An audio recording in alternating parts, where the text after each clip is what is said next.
Chapter 38. Lord Spittleworth Comes to Call. Ma Grunter was one of the few cornucopians who'd grown richer and richer in the last few years.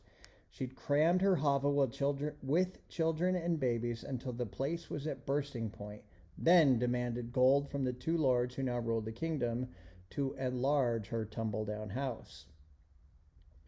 These days, the orphanage was a thriving business, which meant that Ma Grunter was able to dine on delicacies that only the richest could afford. Most of her gold paid for bottles of finest Jeroboam wine, and I'm sorry to say that when drunk, Ma Grunter was very cruel indeed. The children inside the orphanage sported many cuts and bruises because of Ma Grunter's drunken temper. Some of her charges didn't last long on a diet of cabbage soup and cruelty. While endless hungry children poured in at the front door, a little cemetery at the back of the building became fuller and fuller. Ma Grunter didn't care. All the Johns and Janes of the orphanage were alike to her, their faces sad and pinched, their only worth the gold she got for taking them in. But in the 7th year of Lord Spittleworth's rule over Cornucopia, when he received yet another request for gold for Ma Grunter's orphanage, the chief advisor decided to go and inspect the place before he gave the old woman more funds. Ma Grunter dressed up in her best black silk dress to greet his lordship, and was careful not to let him smell wine on her breath. "Poor little mites, aren't they, your lordship?" she asked him, as he looked around at all the thin, scared children, with his scented handkerchief held to his nostrils. Ma Grunter stooped down to pick up one tiny marshlander, whose belly was swollen from hunger. "You see how much they needs your lordship's help?" Yes, clearly," said Spittleworth, his handkerchief clamped to his face.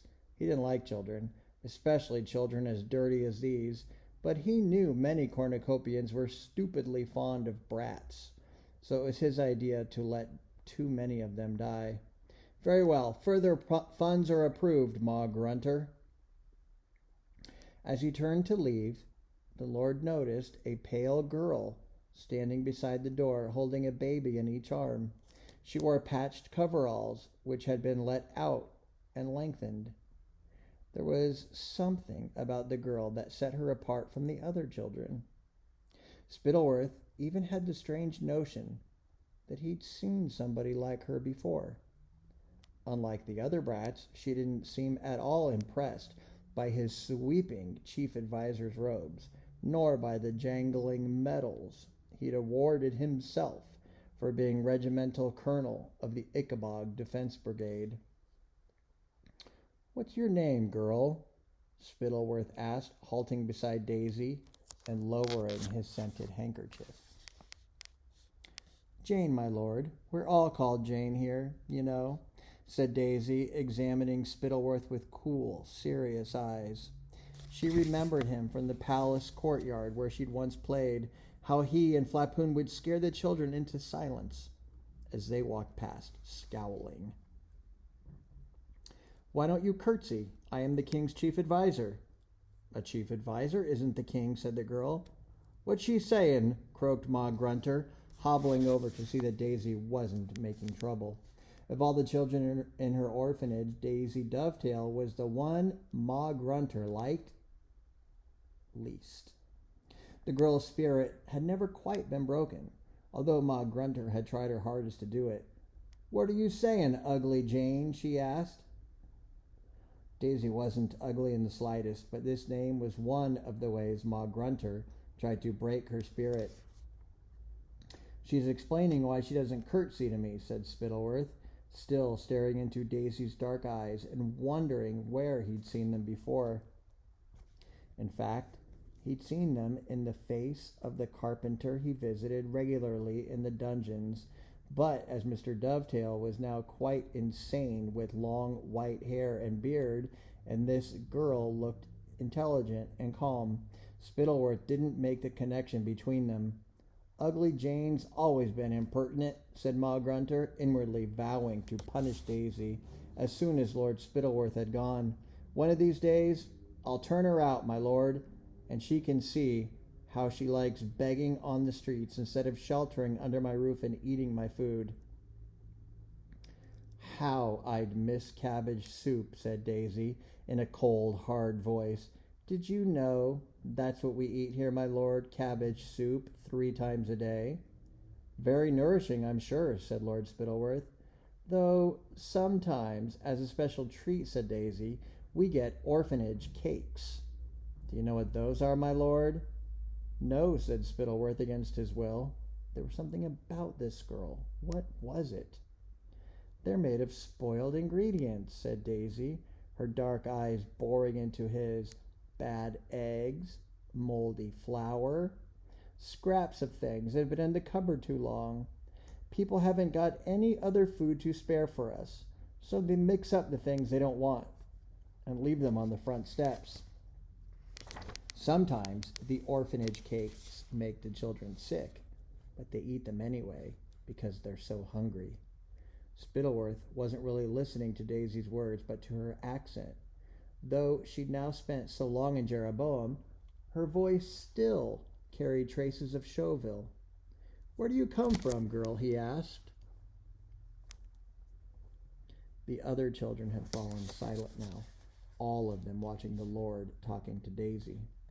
Though Ma Grunter hated her, Daisy was a great favorite among the younger children because she protected them from Ma Grunter and Basher John, and never stole their dry crusts, unlike some of the other big children. She'd also been known to sneak them bread and cheese from Ma Grunter's private stores, although that was a risky business, and sometimes led to Daisy being beaten by Basher John. I come from Cornucopia, my lord, said Daisy. You might have heard of it. It's a country that used to exist, where nobody was ever poor or hungry. That's enough, snarled Lord Spittleworth, and turning to Ma Grunter, he said, I agree with you, madam. This child seems ungrateful for your kindness. Perhaps she ought to be left to fend for herself out in the world. With that, Lord Spittleworth swept out of the orphanage, slamming the door behind him. As soon as he'd gone, Ma Grunter swung her cane at Daisy. But long practice enabled Daisy to duck out of harm's way.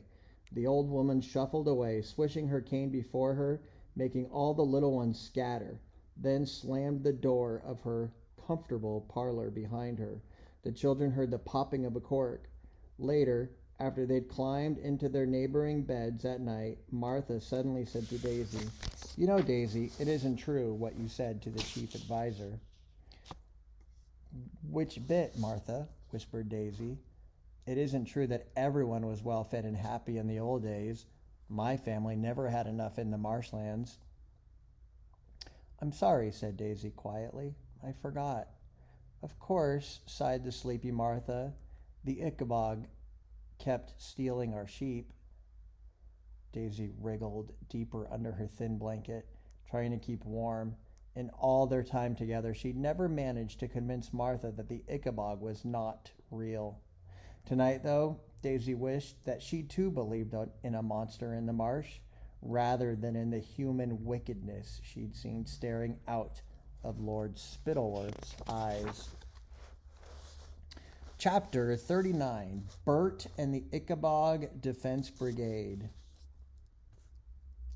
We now return to Chauville, where some important things are about to happen. I'm sure you remember the day of Major Beamish's funeral, when little Bert returned home, smashed apart his Ickabog toy with the poker, and vowed that when he grew up, he'd hunt down the Ickabog and take revenge upon the monster that had killed his father. Well, Bert was about to turn 15.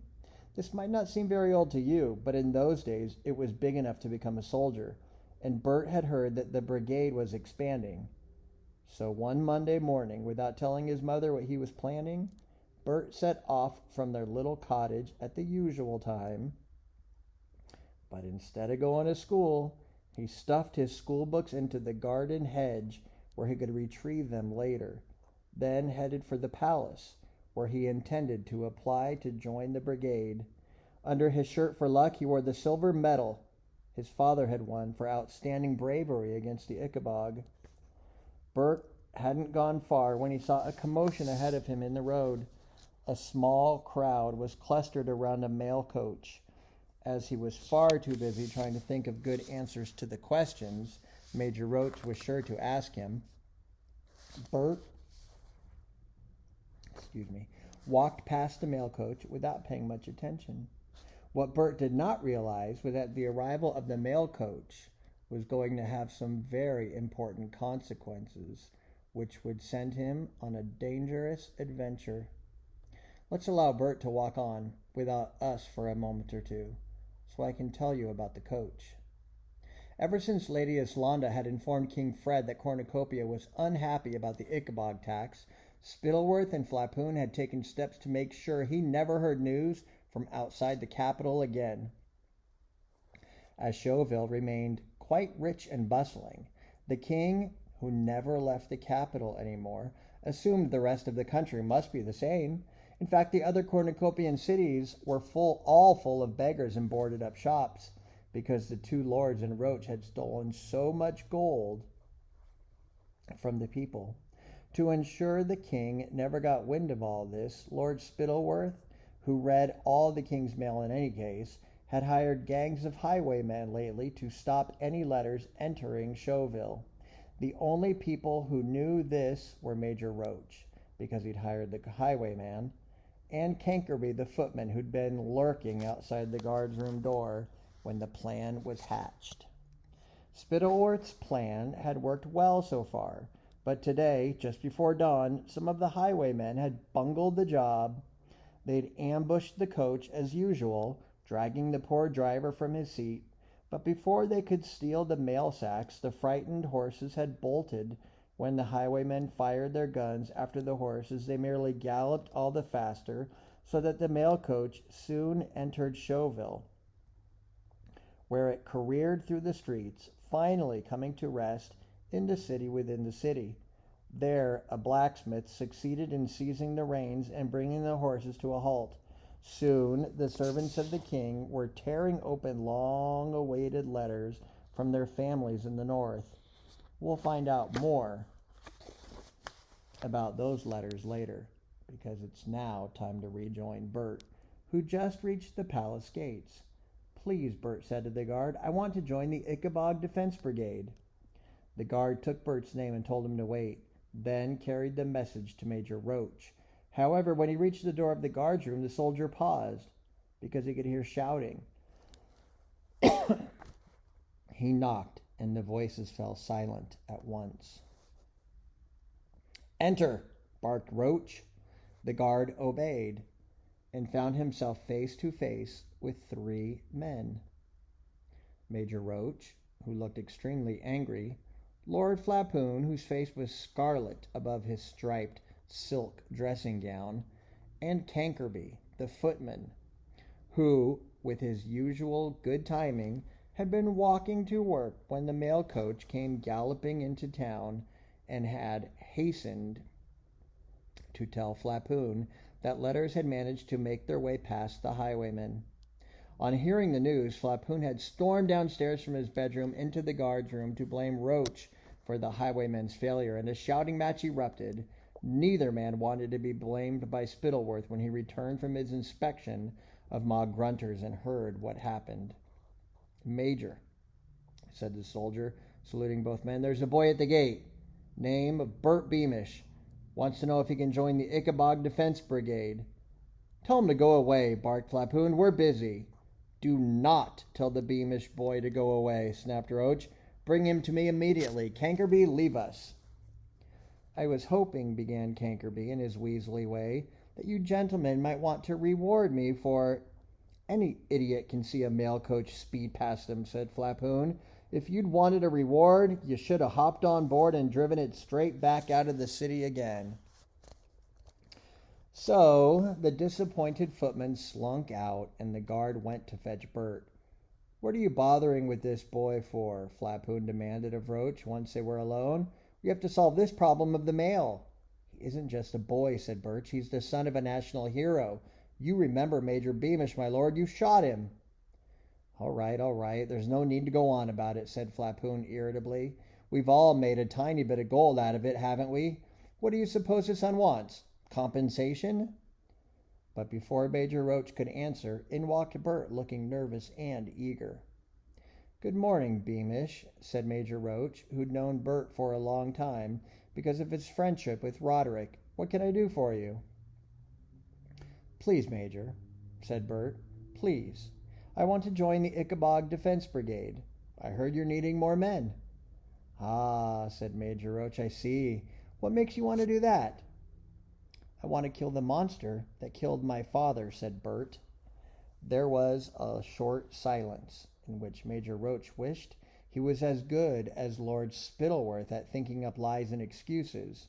He glanced toward Lord Flapoon for help, but none came, although Roach could tell that Flapoon, too, had spotted the danger. The last thing the Ickabog Defense Brigade needed was somebody who actually wanted to find an Ickabog. There are tests, said Roach, playing for time. We don't let just anybody join. Can you ride? Oh, yes, sir, said Bert truthfully. I taught myself. Can you use a sword?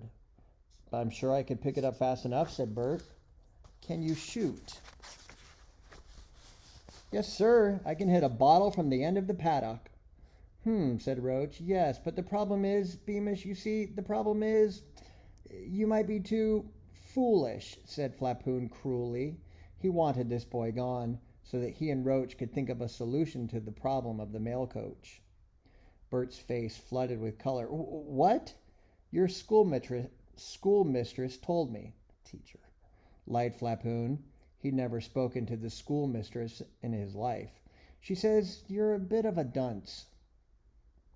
Nothing that should hold you back in any line of work other than soldiering, but dangerous to have a dunce on the battlefield. My marks are all right, said poor Bert, trying to stop his voice from shaking. Miss Monk never told me that she thinks I'm... Of course she hasn't told you, said Flapoon. Only a fool would think a nice woman like that would tell a fool he's a fool. Learn to make pastries like your mother, boy, and forget about the Ickabog. That's my advice. Bert was horribly afraid. His eyes had filled with tears. Scowling in his effort to keep from crying, he said, I'd welcome the chance to prove I'm not a fool, Major.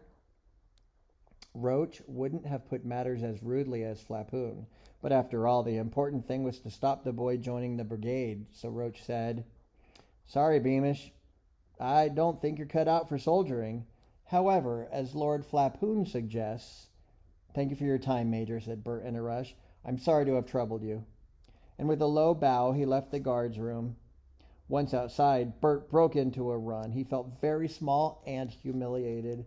The last thing he wanted to do was return to school, not after hearing what his teacher really thought of him. So assuming that his mother would have left for work in the palace kitchens, he ran all the way home, barely noticing the knots of people now standing on the street corners, talking about the letters in their hands. When Bert entered that house, he found Mrs. Beamish was still standing in the kitchen, staring at a letter of her own. Bert, she said, startled by the sudden appearance of her son, what are you doing home? Toothache, Bert invented on the spot. Oh, you poor thing. Bert, we've had a letter from Cousin Harold, said Mrs. Beamish, holding it up. He says he's worried he's going to lose his tavern. That marvelous inn he built up from nothing. He's written to ask me whether I might be able to get him a job working for the king. I don't understand. What can have happened? Harold says. He and the family are actually going hungry. It'll be the Ickabog, won't it? Said Bert. Jeroboam's the city nearest the marshlands. People have probably stopped visiting taverns at night in case they meet the monster on the way. Yes, said Mrs. Beamish, looking troubled. Yes, maybe that's why. Gracious me, I'm late for work. Seeing Cousin Harold's letter down on the table, she said, Put some oil of cloves on that tooth, love. And giving her son a quick kiss, she hurried out the door. Once his mother had gone, Bert went and flung himself face down on his bed and sobbed with rage and disappointment. Meanwhile, anxiety and anger were spreading throughout the streets of the capital. Chauville had at last found out that their relatives in the north were so poor they were starving and homeless. When Lord Spittleworth returned to the city that night, he found some serious trouble brewing. And there we shall stop. Tomorrow we have chapter 40, Bert Finds a Clue. Goodbye, kids.